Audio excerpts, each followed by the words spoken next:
viendo el video, pues bienvenidos a la clase. Eh, entonces, estamos explicando por qué los costos de las empresas no siempre simplemente es una línea recta y multiplicar el salario por el número de trabajadores y la tasa de interés por el número de capital. Pues que el ejercicio de maximización de las ganancias se tiene que hacer así, pues obviamente porque es matemático. Pero cuando uno se pone a entender una empresa, se pone a analizar, hay distintas situaciones que llevan que los costos no se comporten con una línea recta, no son así. Hay economías a escala, es decir, cuando yo aumento la producción, comienzan a verse mejores eficiencias en nuestros recursos, mejor especialización, la gente es más conocedora de lo que hace, las empresas a la vez terminan siendo más conocedoras de lo que hacen también y terminan haciendo que la industria sea cada vez más eficiente. Industria, como algo a replicarles, es la unión de todas las empresas que están en un sector económico. Por ejemplo, cada vez ustedes van a ver menos y menos empresas que se encarguen de producir una sola mercancía y tal, te la entrego, listo. No, van y consiguen una parte acá, otra parte acá y terminan ensamblando. Por ejemplo, Mave, ¿qué hace? Compra el cable de otra parte y ellos no hacen nada de cable. Compra por allá una parte, otra parte y terminan ensamblando un producto porque se vuelven especialistas en ensamblar. Como les decía anteriormente, Apple, ¿qué hacen? Ellos no producen el procesador, se lo compran a Intel, compran la pantalla por acá, compran la pantalla por allá, hacen el sistema operativo, lo terminan montando, dan soporte en ello, hacen la comercialización, pero no hacen todo el proceso, sino que se encargan de unas partes muy específicas. Toda esa especialización termina, que llamamos economía a escala, termina reduciendo el costo promedio de las mercancías y nos terminan dando más barata a nosotros. Y a veces como empresa también tenemos que identificar, hombre, ¿será que nosotros estamos llegando a un punto de economía a escala, generando cada vez una mercancía más barata? O quizá de pronto deberíamos, ya sea terminando haciendo una especialización mayor dentro del mercado o terminando a hacer un empalme mucho más grande con la industria a mi alrededor, o podría yo dedicar a hacer una planta más grande. Bueno, no sé, pero identificar ese punto, identificar esa situación, si nosotros estamos en economías o deseconomía de escala, es muy importante para nuestra empresa. No hay una fórmula matemática que le diga a uno, no, es que usted tiene que especializarse o no especializarse, pues ahí sí es difícil que una matemática se lo diga, tiene que ser algo mucho más interno de la empresa, conociendo pues esa situación.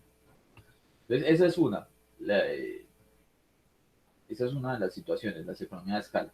Obviamente, también entra lo que nosotros hablamos en las clases pasadas, y es, hombre, cómo está la función de producción y cuáles son los usos de producción y cuáles son las ineficiencias o eficiencias que se están aprovechando en la empresa. Pues ahí sí entra lo que nosotros podemos hacer matemáticamente, que es, hombre, cuál es la relación que hay entre maquinaria y trabajadores y en qué punto encuentra la mayor eficiencia ambos.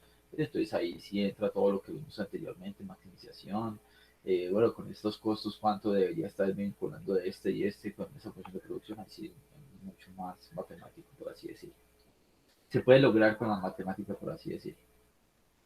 La, la escala de la empresa, pues está la economía de la escala, como les decía anteriormente. Y las economías de alcance, y es donde uno reconoce que otros productos podría estar yo produciendo, bueno, me disculpan ahí la redundancia, que otros productos podría estar yo haciendo o entrando a competir, o que otros mercados podría estar entrando yo a competir con el conocimiento que yo tengo y la especialización que yo tengo, con la caída de los costos medios que yo estoy viendo, cómo podría yo entrar a competir a un mercado muy parecido, como el del maíz que nos decía hace un rato Andrés Felipe.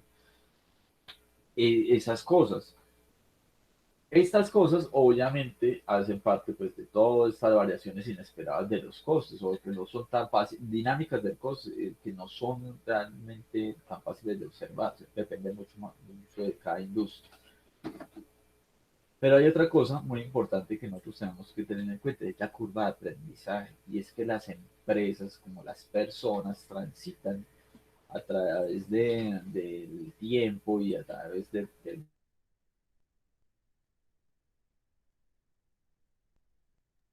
mucho más eficiente y reducir mejor, reducir cada vez más los costos en el largo plazo.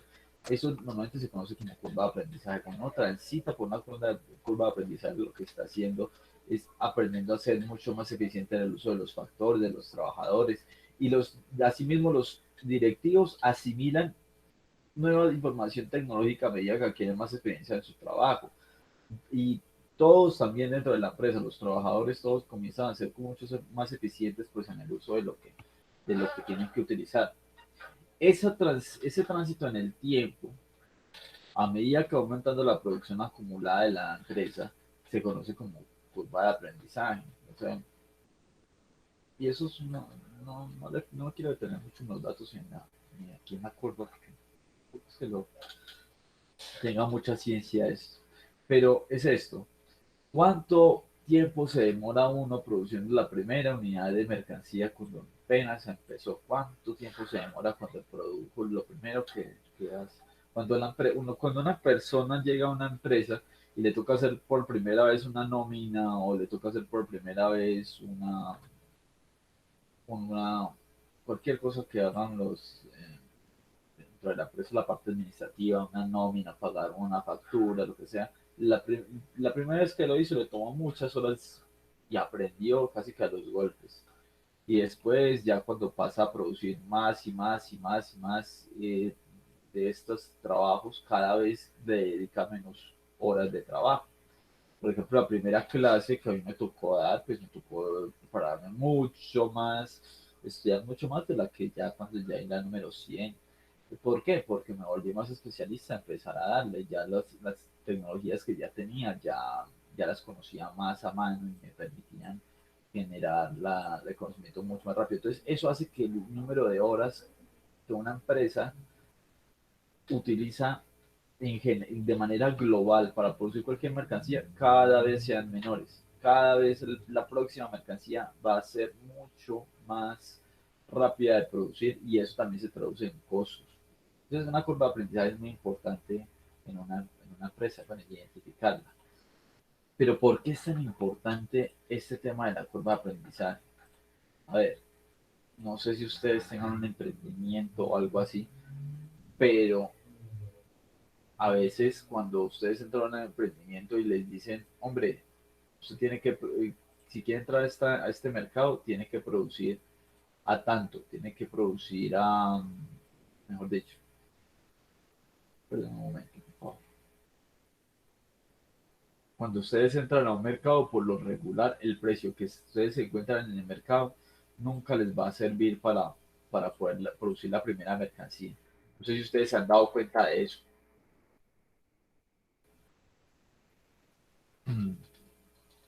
O sea, dígame a alguien, por favor, si tienen un emprendimiento o algo así, pero se dan cuenta de que la primera unidad que produjeron, nunca el precio que hay en el mercado, a menos de que sean muy eficientes pues, al principio, les va a compensar todos los costos de horas de trabajo y todo lo que les Jamás, profe, yo cuando recién empezó lo de la pandemia tuve que vender arepita rellena de pollo y carne y eso, uy, no, profe, las la primeras primera vez, uy, la primera vez fue muy desmotivante eso.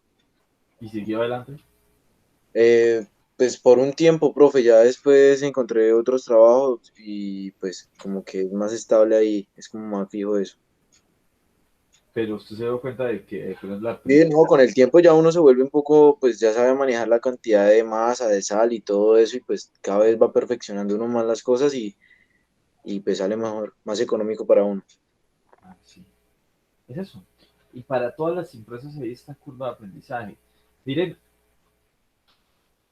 no sé si a ustedes les gustan las películas autobiográficas y todo esto, pero hay una que se llama Hambre de Poder, está en Netflix, que habla de del surgimiento de McDonald's como multinacional. No sé si la hayan visto. ¿Alguna vez se han puesto a pensar, hombre, McDonald's qué era, cómo creció, qué es hasta ahora? Profe, ¿cómo se llama? Hambre de poder, hambre de poder, creo. Es de Michael Keaton, es tremendo actor. Hambre de poder. Es este, de Founders, se llama en realidad, está en Netflix. O estaba en Netflix, sí, está. Bueno, ahí lo que Michael Keaton era un señor que vendía máquinas de esos de hacer malteadas a diferentes empresas a diferentes restaurantes de comida rápida, precisamente que pues, necesitaban esto. Y resulta que uno de los clientes era McDonald's. O sea, el protagonista no era el dueño de McDonald's, sino que era uno de los proveedores. Y todas las empresas que a las que él le vendía no le compraban lo suficiente. Y él decía, no me sirve, no me sirve, y perdía, y perdía, y perdía, y perdía. Y él invirtiendo en su casa, hipotecando su casa para poder vender esas maquinitas para hacer malteadas. Y por allá una empresa de lo- de lo- del oeste de Estados Unidos le compraba y seguía aumentando su compra de estas malteadas. Entonces él dijo, bueno, todo el mundo está dejando de comprarlas y esta no la compró. Y dijo, no, voy a conocerla. Y era McDonald's. Y esta McDonald's, entonces después llegó, el tipo llegó allá a McDonald's y como que para conocer la empresa se metió como si fuera un cliente. No les dijo que les vendía las máquinas de malteadas, sino que dijo, a meterme, a comprar una hamburguesa. Y cuando compró la hamburguesa, una vez se la entregaron y él quedó como que, ¿cómo así? Tocó pedirla. Entonces él iba a otros lugares y se demoraban una hora en entregarlo, que supuestamente eran comidas rápidas. ¿Qué es esto? Entonces le explicaron, no, mira, es que nosotros tenemos un sistema en que organiza las hamburguesas, organizamos el pan, este se encarga de organizar el pan, este se encarga de organizar los pepinillos, y tenemos todo bien organizadito, entonces ya tenemos las hamburguesas listas. Ah, bueno, ¿no? ¿Y ustedes cómo llegaron a esto? No, que eso fueron años, años y los tipos debajo de un puente haciendo las hamburguesas ellos mismos y organizando todo su sistema para organizar ese sistema de comida rápida. O sea, ellos no fueron los primeros que se inventaron la hamburguesa, ni nada por el estilo, ni la comida rápida. No, ellos simplemente se inventaron el sistema de hacerla mucho más eficiente. Pero contaban los tipos que empezaron por allá en los años 50 y en los años 60 terminaron haciendo la hamburguesa tal como estaba. De hecho, todavía en los años 60 estaba ahí como arrancando, arrancando. Y todo lo que se demoraron es una curva de aprendizaje, pero era entrenando. Sé si que se quieran ver la película, era entrenando como en una especie de cocina, pero no estaban haciendo de verdad, sino que organizándose cómo iban a hacer los movimientos para pasar la hamburguesa de aquí para allá, el pan de aquí para allá, cómo iba a cortar el poder, entrenando y reduciendo esta curva de aprendizaje cada vez y cada vez más. Pero entonces, he aquí donde entra Michael Keaton, su protagonista, les dijo, hombre, ustedes deberían llevar esto a otros restaurantes de Nuevo México y todo eso, estos lugares donde estaba anteriormente el primer McDonald's. Y ellos tipo le dijeron, no, usted no sabe el trabajo que requiere ir reduciendo estas horas acá para que al menos el costo promedio le sea suficiente al precio que estamos vendiendo, ¿no? Son horas y horas de entrenamiento y horas de entrenamiento para llegar hasta acá. Pero esa curva de aprendizaje obviamente es uno de los ganchos que tiene esta industria, ¿no? Es muy difícil bajar el costo promedio y las horas promedio que se necesitan para producir una mercancía. Es que hay compañías que se dedican particularmente a estar reaprendiendo y reinventándose para que el costo promedio nunca va y enseñando a sus trabajadores para mantener perdón, para que nunca vuelva a subir el costo promedio. ¿Me entendieron el ejemplo o de pronto me fui muy por las ramas? Disculpa.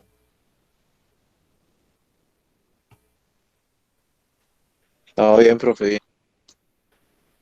Bueno, entonces, ¿por qué es importante identificar la curva de aprendizaje e intentar predecirla? Y esto no está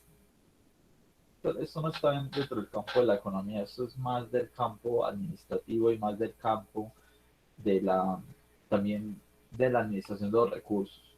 Es, hombre, uno necesita conocer de la industria cuánto es lo que yo voy a cobrar en el futuro. No es lo que necesito cobrar ahora para cubrir los costos hoy, sino cuánto podría yo estar cobrando en el futuro y cuál sería el momento en que yo, de alguna manera, supere ese umbral donde el precio el precio comienza a suplir las necesidades de la empresa. Por ejemplo, yo les he contado muchas historias esta de Netflix, ¿no? Al principio, obviamente, súper costoso para ellos, 6 años de pérdidas, aprendiendo y aprendiendo y aprendiendo, aprendiendo, hasta que ya la empresa comenzó a generar ganancias. Pero sabían ellos que estaban cobrando una mercancía más barata de lo que les estaba costando, pero siempre sabiendo que lo iban a lograr llegar a un costo medio mucho por debajo de lo que el precio estaba. Y lo lograron. Pero entonces, saber predecir eso, saber reorganizar la empresa es súper importante. Y arrancar con un precio bajo, aún en pérdida, y anticipando que ese aumento de las horas de producción y la reducción de las unidades de horas promedio necesarias para producir va a caer en el futuro.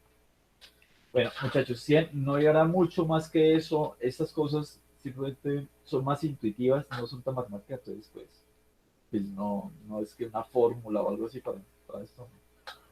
No sé, depende mucho de cada industria y cada servicio que se haga. Entonces, no sé si quieran hacerme preguntas para terminar la clase.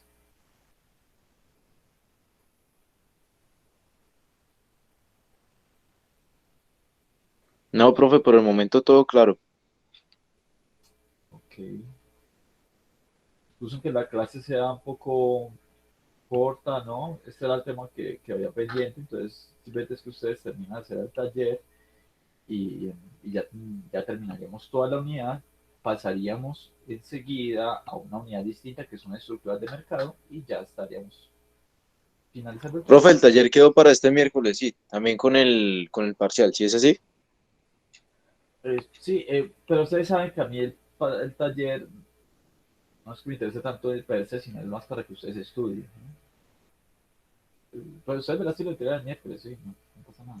Ah, listo. Pero entonces la tutoría es el martes, ¿sí? Sí, señora, a las A, 4. a las 4, ok. Bueno, ¿me quieren decir algo o algo adicional, pues? O si no terminamos la clase ya.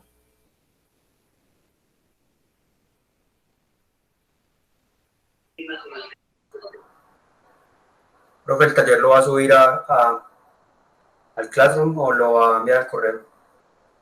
En ambas partes lo pueden encontrar. En ambas partes lo pueden encontrar. Lo voy a mandar al correo y si de pronto no les llega, entonces lo buscan allá, ¿sí? Listo, profe, gracias. ¿Qué más? ¿Alguna pregunta acerca de los temas? Profe, qué pena, el parcial quedó para entre 8 días, es que llegué tarde porque salí de trabajar tarde.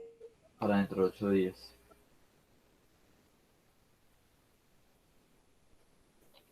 Listo, profe, muchas gracias. Muchas gracias a ustedes por ¿Desde qué horas, profe? Desde las 6:30.